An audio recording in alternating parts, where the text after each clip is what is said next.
Alright, so I'll do a crypto vlog here. Pretty sick. It's like the third day of congestion.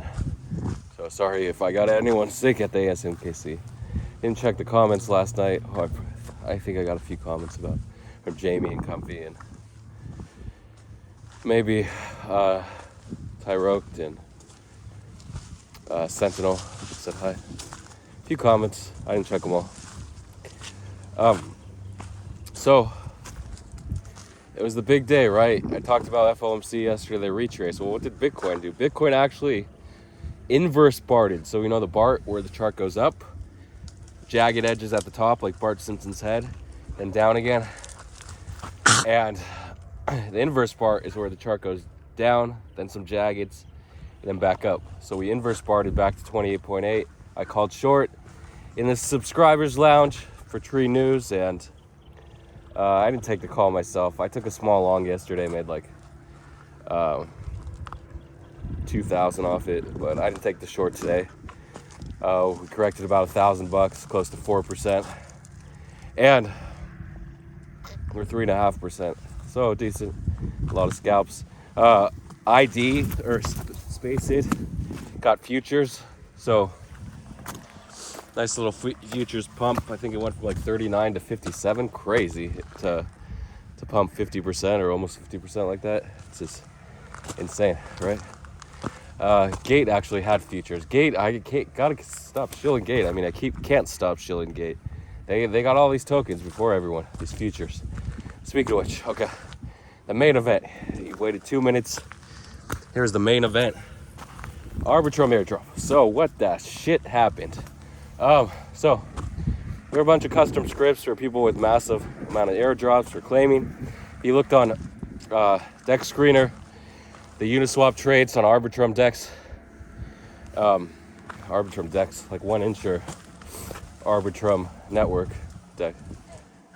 Hi. Hello. Hi, how are you? Good, how are you? I'm good. Get out of your way. That's fine. I couldn't find a way through when I got to the top. Yeah, I think when you come up to a fork right here, Okay. you'll stay to the right. Yeah. Be good. No, I mean once you reach the gate at the top. Oh, okay. Yeah, well, Thanks. I would have went inside if there wasn't a warning. I got you. Right on there. Okay, so Arbitrum layer 2 layer network. If you're trading on 1inch, most people are trading on 1inch, right? And then DeFi Llama is sort of replacing 1inch. They add more features. Every new iteration of a certain crypto project adds new features. I mean, sometimes it's just a straight fork, clone, copy, but like Shibarium maybe. I'm actually gonna go this way because I went that way down. So, yeah, there was a wallet that was dumping like 1750 at a time. These are all obviously airdrop farms. You have the Russian airdrop farms, the Chinese airdrop farm. It's funny, Russia's been sanctioned, but don't tell the feds, don't tell the SEC. They're or the DOJ and the CIA. What's the last one? Maybe I named them all. I thought there was another security agency. It's FBI versus CIA. National UN security. What is the United States? I swear there's another security branch of the US government. Anyway, they're already on to me. They're on to me. So Russia is farming those airdrops, man. Millions of dollars going to Russia. I don't think it's billions because the total airdrop was like 1.5 billion. So yeah, it could be hundreds of millions going to Russia. No, I don't think it's that much, but tens of millions maybe to airdrop farmers to China and Russia. It's funny, two countries we're kind of rivals with, but they're the most popular regions for airdrop farming. So why isn't it big in the US? Well, it's not huge in the US because labor isn't cheap. You can't pay a guy $2 an hour to farm airdrops. I mean, technically you could pay a kid, but that's also illegal. You could pay someone that's not working to farm those airdrops. You could pay anyone. Is that his house? Right there, where he lives, the ranger? Not sure. And cars getting here. This is Great Aunt Gladys's funeral. was a lovely old woman or man. Not sure how she died at the end of her life. So, airdrop farmers again, but it's not just people farm and get airdrops all day. It's the most popular ways are LP and adding liquidity, using over a period of months, bridging at least $25,000. I think that was the minimum, 25, 50, and 250. And just swapping, being active on the exchange, on the layer 2. So yeah, my most active wallet got 8750. Then I had a bunch with like another one with 6250, maybe two with 6250. No, I think one was 6250, another with 4350, then 30. I ended up getting 25k total, 24.8. And then I bought 7k over the counter over the weekend for 55 cents. Again, a cheap rate. The lowest I saw was like 80 cents after that, and I was away for the weekend, so I couldn't buy a lot. But I also was involved in the ARB OTC LOL, which worked out great.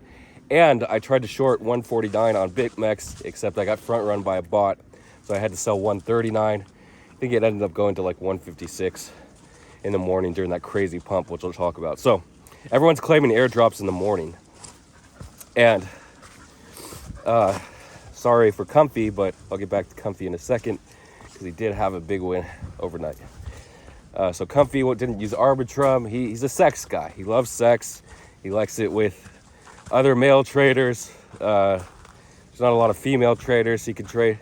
He can get on the sex with, but he's out there. I'm sure there's transgender, non-binary, and all that good stuff in the crypto community that Comfy trades with, and engages in full-on sex work.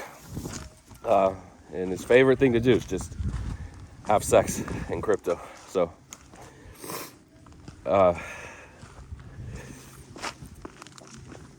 he didn't get his airdrop. Somebody was supposed to get like 650 tokens or 875, but his wallet was hacked and compromised.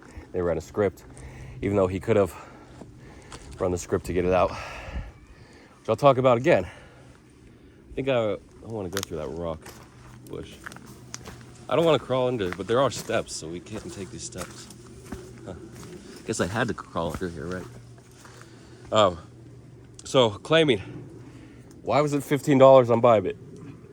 And what was it? I don't know about the open. It was around like $2.50, maybe even $3 on Uniswap, the chart. I say Uniswap, but I mean like DEX, Arbitrum DEX. That's what the chart said. Apparently, when you trade on an Ethereum virtual machine, so any network that you load into MetaMask is called an Ethereum virtual machine, an EVM. So it mimics the token transaction of Ethereum. You don't get that clunky blockchain of a mainnet. If you ever looked at like the Bitcoin Explorer blockchain, the ICP blockchain, the Atom blockchain, they're all clunky, hard to read. Even Solana, but Solana's like the closest to Ethereum in terms of readable blockchain. So there's some edge there actually for scouting blockchains for the Bithumb leak that I talked about on Twitter briefly, and the Upbit leak if you can get on mainnet. ERC20 wallets are a bit different story. It's just tracking and having insider information or API endpoint leaks. And backed, which I talked about on the Binance Launchpad, and the old Coinbase endpoint leaks as well. So back to Arbitrum. You need something called an RPC or a node. I can't distinguish, I'm not technical enough to distinguish the difference right now, but your RPC or your node, maybe the RPC is the address that connects to the node, and that's what everyone uses to route the traffic through the Ethereum virtual machine. For instance, Arbitrum, AVAX. Does Cosmos have an EVM? Maybe. CFX. I could keep going on. It's been a while since we talked about layer ones, right? Maybe ADA has one as well. And when they launch new EVMs, you want to get on and buy first you buy the DEX token, then you buy the swap token. A lot of times the DEX token is the same as the mainnet token. And then you buy the first meme token, the first Doge, whatever it is, ordinal Doge, like ordinals and stacks. We're doing some of that stuff, stacks. So onwards and upwards, RPC and nodes. So what happens? Everyone's connecting to the same 1, 2, 3, 4, 5 nodes, right? You have millions of people, maybe hundreds of thousands, probably trying to claim the airdrop at 6 a.m. Pacific time, 9 a.m. Eastern time, 2 a.m. Central European time, 2 p.m. and 4 p.m. in Turkey. Everyone's trying to get in, and that would be like 11 p.m.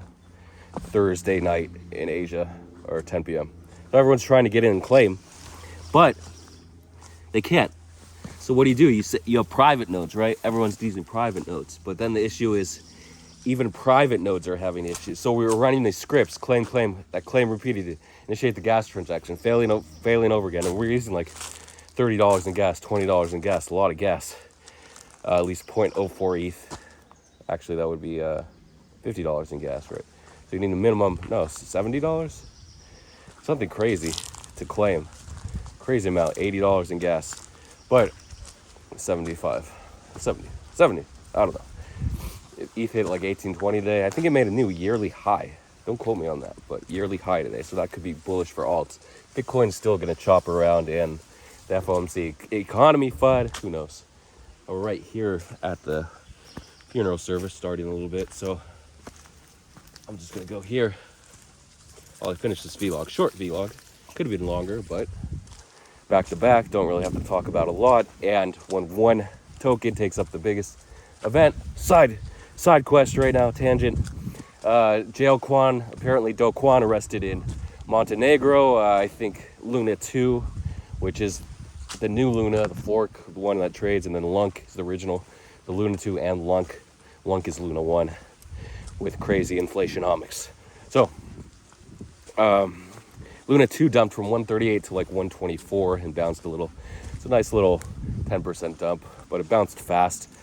I think it almost full retraced with the help of BTC. So apparently it's just a rumor. There's no confirmed reports. He's arrested, and it's weird for it to hit the wire like that and CoinDesk to publish it about the arrest. I think it was CoinDesk. So wait for updates. Short Luna again. Why not? And then Jail Kwan was actually the play.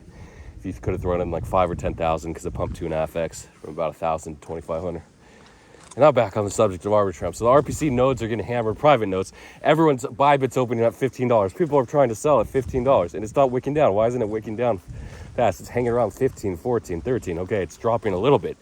But what the hell is going on here with the RPCs? Who's claiming? People with scripts, right? People with scripts are claiming. People that read the FAQs and the docs before the airdrop, right? Right? Like Hyuk and Cyborg and Scale, all the insiders. No, because the only people claiming are the people that have the hookups with validator nodes. I didn't research validator nodes. I could have done it, but they're like the big time nodes, like the official nodes that all the private nodes have to go through. So if you would have got the hookup on the validator nodes, you would have been able to dump at $15. So unfortunately, I couldn't even dump at $5. And then the claims, our script started working around $2. So I did sell some at $2, but I didn't give them enough private keys. And then unfortunately, I sold some close to $1, like 107 near the bottom. But I did buy some near the bottom. I had people selling for me, helping me out, giving them 10% commission to try to sell the top, even though they sold the bottom, like Semfuck. So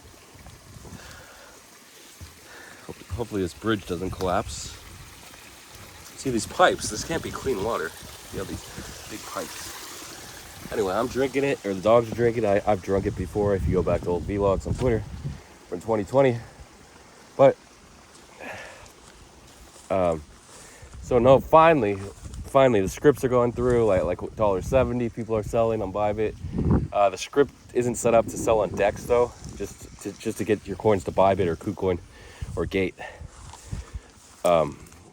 And then the price dribbles down, bleeds out to like 107 as more and more people get to claim. Then it bounces back furiously. The whales step in. They front run $1.